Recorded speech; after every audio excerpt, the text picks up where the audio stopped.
సాధారణంగా ఉన్న దలైలామా చనిపోయిన తర్వాత అన్వేషణ స్టార్ట్ అవుద్ది.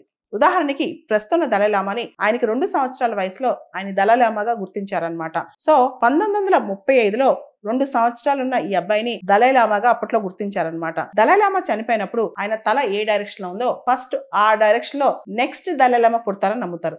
అదే విధంగా ఆయన క్రీమేషన్ అప్పుడు ఆ స్మోక్ ఏదైతే చనిపోయినప్పుడు ఆయన క్రీమేషన్ చేస్తారో దానిలో ఆ పొగ, ఆ నిప్పు ఎటువైపు వెళ్తుంది, ఆ పొగ ఎటువైపు వెళ్తుంది అనే దాని మీద, ఆ గాలి ఏ వైపు వీస్తుంది అనే దాని మీద కూడా ఇది ఆధారపడి ఉంటుంది అనమాట.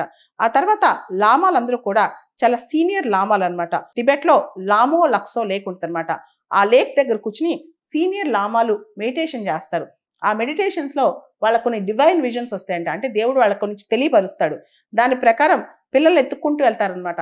ప్రస్తుతం ఉన్న దలైలామాని 2 సంవత్సరాల వయసులో పాత దలైలామా అంటే అంతకుముందున్న 12వ దలైలామా వస్తువులను అక్కడేస్తే ఇవి నావే అని ఆయన లాక్కున్నాడంట. దాంతో ఈయనే నెక్స్ట్ దలైలామాని గుర్తించి ఈ చిన్న బాబుని తీసుకొచ్చారనమాట. తీసుకొచ్చి ఇప్పుడు ఆయన స్పిరిచువల్ లీడర్ అయిపోయారు గత 90 సంవత్సరాలుగా.